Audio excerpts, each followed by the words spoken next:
Pompeii, 79 AD. You're relaxing in your home. It's the 1st century. You live on this street.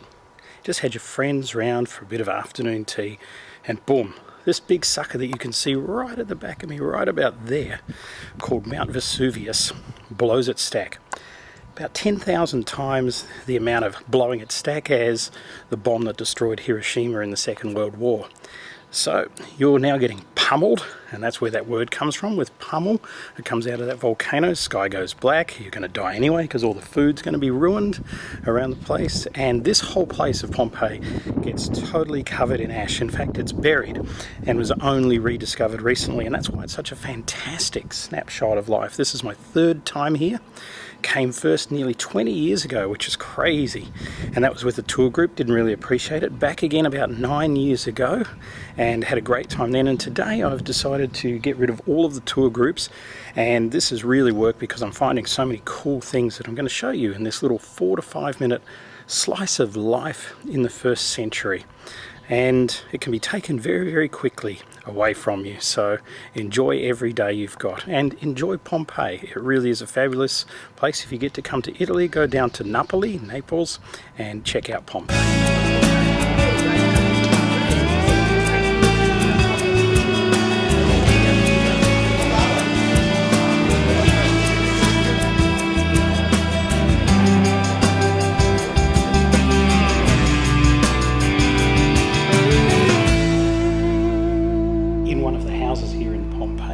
Behind me on the wall, yep, up there, that's it, you can see murals, so actually paintings of the owner. And this is the thing, when you don't go with the tour group, I'm going to just kind of take you over here.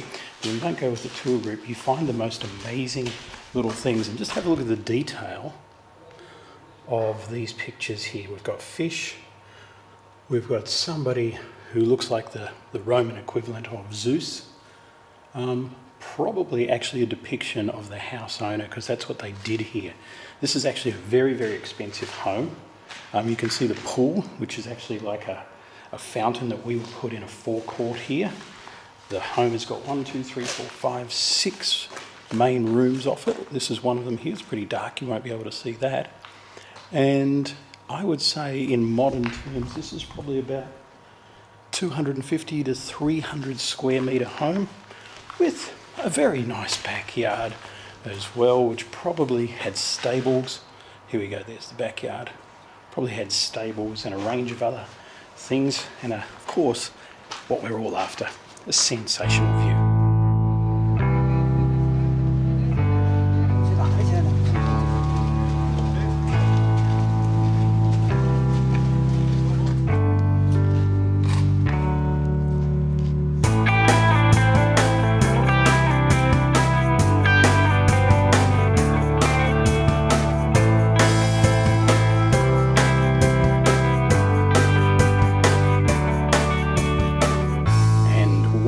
This must have been, this is a good 1,000 square metres of house.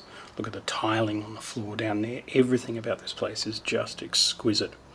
And it's so funny that when you look and you think everything's modern here, when you look at the shop fronts, and I'll try and find one for you, you'll see that they actually had roller doors back in the 1st century, because the grooves from where the roller doors went into the ground, and I'm going to have to find one now, is very evident in some parts of Pompeii. The beautiful thing here is I've come here early, I've dodged the tour groups, and I'm actually getting to see some things that I've never seen for the first time, because it's always just the little things like this that you walk past and that you notice. And this is an amazing place, it really is. So I'm going to keep searching and turn up some other interesting things for this little video.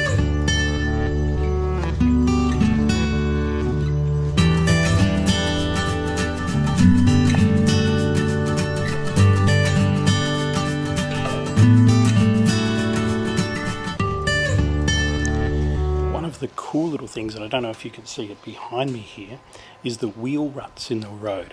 Now, the guides will tell you, and they're quite right here, that they're about 4 feet 8 inches wide, which is the width of a chariot, which is now exact same size as our railway tracks. So if you wanted to know where railway track width came from, it came from the streets of Rome and the Roman Empire.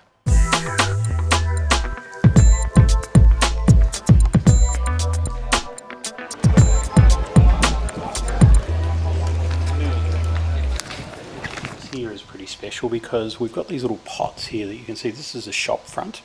And I said about the roller doors, you're going to see clearly down here. See the gaps, grooves in there for the roller doors, so I'd found one, but this is actually a bakery. How can we tell? Because what we've got here is we've got the earth ovens, and there's 4 of them in this shop. They're not very deep. I'm going to show you inside one. Yep.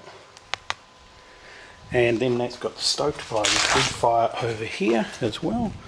So we've got the fire just underneath those steps.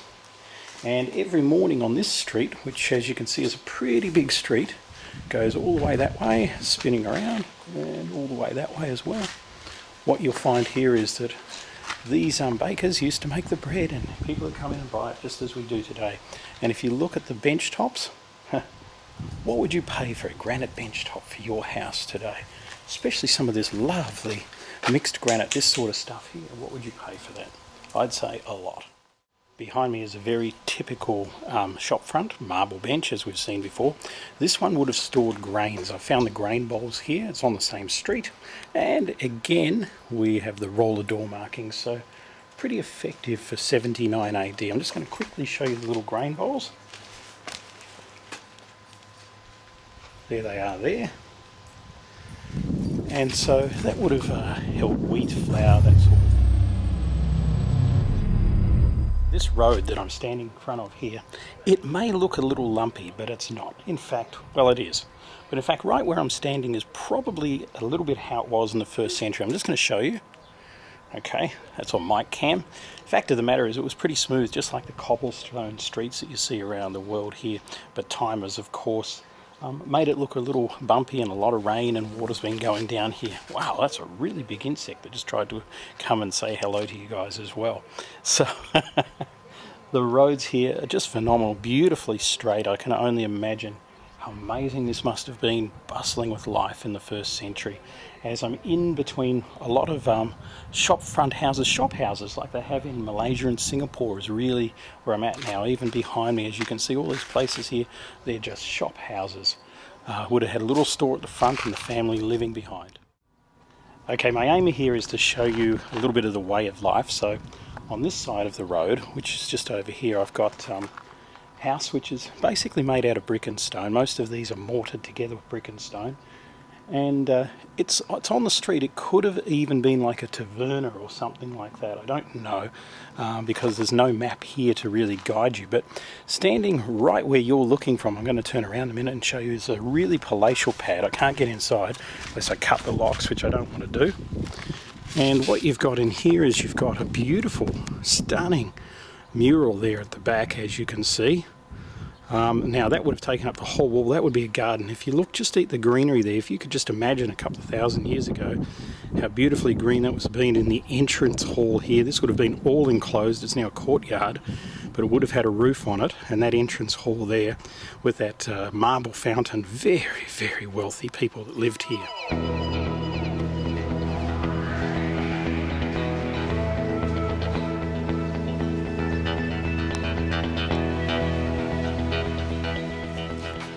Now the fantastic thing is about doing this and wandering around is you do find little gems, and I've just found one here. This is a fountain here. It's a public fountain. People would have watered their horses, even got a drink themselves from it. Would have been fed by an aqueduct, which is probably actually standing behind it, which is this big thing here.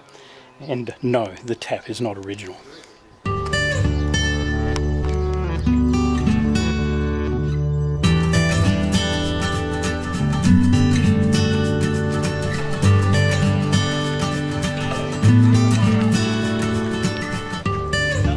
This is your local pub, and there's even room to tie up your horse outside, which is very cool.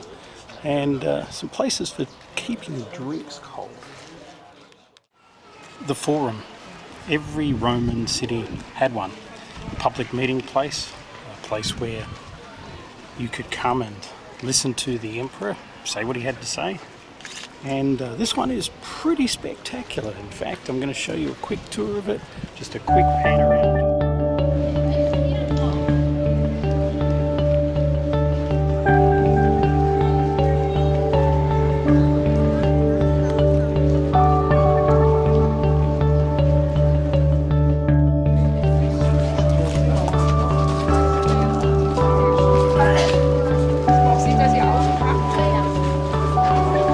finishing our little film on Pompeii today. I'm at the Necropoli Porta Nola, and actually I'm on the site of the Asclepius. The Asclepius, the healing centre, and they would have known all about the work of Hippocrates here, as it was a little bit before this time. So it was like the hospital, but it was more a hospital for the spirit than bandaging up wounds or allowing people to give birth or anything like that. The Asclepius is a very spiritual place, and it's often on the highest part of town, which is literally what this is right here.